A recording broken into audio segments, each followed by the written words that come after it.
Assalamualaikum warahmatullahi wabarakatuh, kawan-kawanku, sahabat-sahabatku dimanapun berada saat ini. Semoga selalu dalam keadaan sehat walafiat, amin amin ya mujibul wujud. Dulu datuk saya kalau membangunkan Nur Muhammad main tunjuk saja sambil melafazkan bismillahirrahmanirrahim.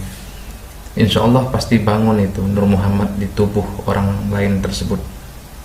Sempat saya tanyakan, kenapa bisa begitu tuh?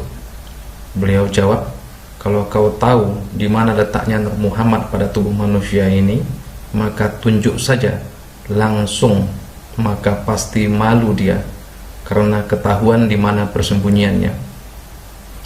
Ini karena sifat kejadian semula jadinya Nur Muhammad tersebut, yang pernah berkata ketika sudah terpisah dari Nurullah, jika aku Tuhan, siapa hambanya? Dan jika aku hamba, siapa Tuhannya? Maka Allah suruh dia bersembunyi. Dimanapun dia bersembunyi, tetap bisa Allah temukan. Namun ketika Allah yang bersembunyi, Nur Muhammad itu tidak bisa menemukan persembunyian Allah Ta'ala tadi. Maka malulah Nur yang baru terpisah dari Nurullah tadi, dan sadarlah dia bahwa dialah yang makhluk, sebab sudah memiliki kelemahan. Kini sudah ada hamba dan ada Tuan, ada yang menyembah dan ada yang disembah. Maka bangunlah Nur Muhammad tersebut. Sejak itulah sesiapa yang dapat melihat dan menemukan persembunyian Nur Muhammad di tubuh manusia, lalu dia tunjuk langsung Nur Muhammad tersebut, maka insya Allah Nur Muhammadnya akan bangkit, karena yang menunjuknya itu sesungguhnya adalah Allah Ta'ala jua. Loh, kok begitu? Kalau bukan Allah langsung yang menunjukkan tempat letak persembunyian Nur Muhammad di tubuh manusia, manalah bisa manusia itu tahu letak persembunyian Nur Muhammad tersebut. Lalu bagaimana tuh metode betulnya menunjukkan Nur Muhammad tersebut?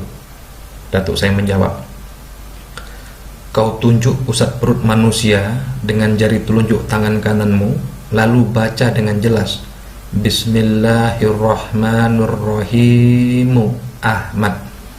Seketika jentikan jari telunjuk itu ke pusat perut yang mau dibangunkan Nur Muhammadnya.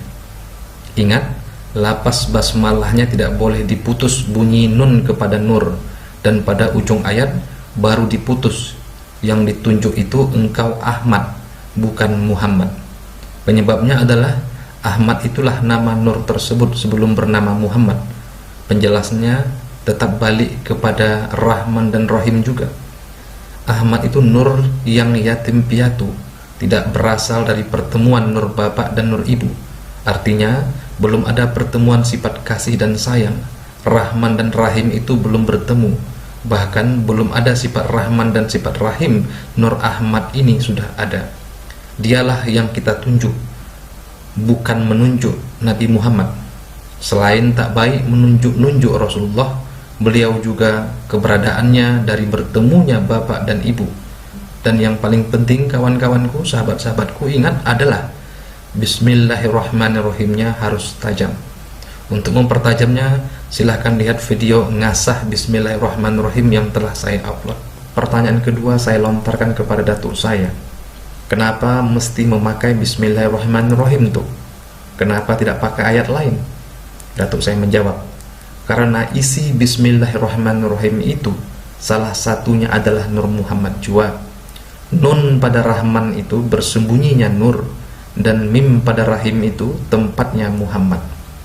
Nampak tak oleh engkau pengasih itu? Terlihat tak oleh engkau penyayang ini? Kasih Nabi kepada umatnya, tetapi sayang Nabi tentu kepada istrinya. Kasih Nabi kepada umat bentuknya syafaat, dan sayang Nabi kepada istri bentuknya dinikahi. Syafaat itu tidak bisa engkau lihat, karena ia adalah benda batin dan halus. Asal muasalnya ialah nur atau cahaya. Sedangkan pernikahan bisa engkau lihat, engkau sentuh, karena ia adalah benda yang nyata. Asal muasalnya adalah dari nan batin juga, yang berbentuk rasa lalu wujud ke alam nyata berupa pernikahan. Yang nyata itu adalah sayang, sedangkan yang goib itu adalah kasih. Jadi apa gunanya jika kasih Allah kepada makhluknya tidak wujud ke alam nyata? Siapa yang akan mengenal bahwa Allah Maha Pengasih? Agar yang Maha Pengasih itu dapat terlihat secara nyata, maka Allah wujudkanlah pengasihnya itu dalam bentuk yang zohir, yaitu penyayang.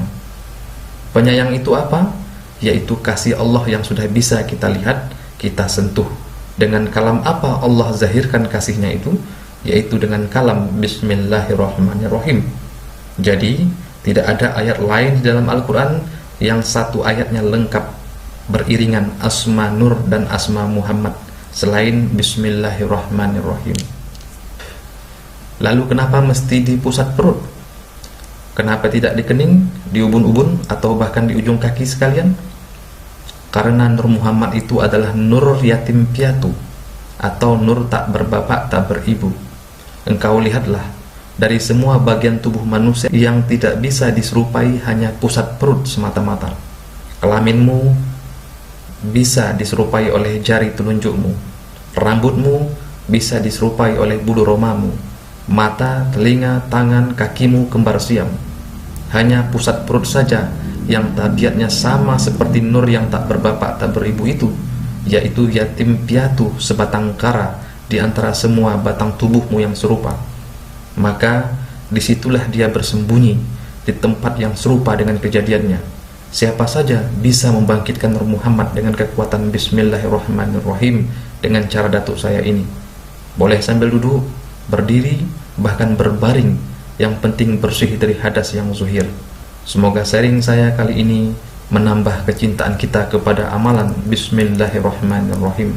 Baik, agar lebih jelas dan terang benderang metode membangunkan Nur Muhammadnya, saya khususkan penjelasan ini untuk kawan-kawan yang tengah atau ingin membangunkan Nur Muhammad dirinya sendiri ataupun ingin membangunkan Nur Muhammad orang lain.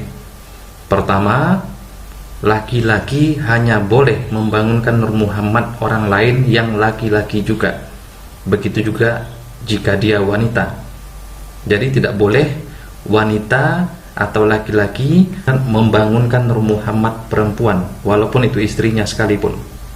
Berikutnya, orang yang akan membangunkan dengan orang yang akan dibangunkan harus bersih dari hadas yang zohir.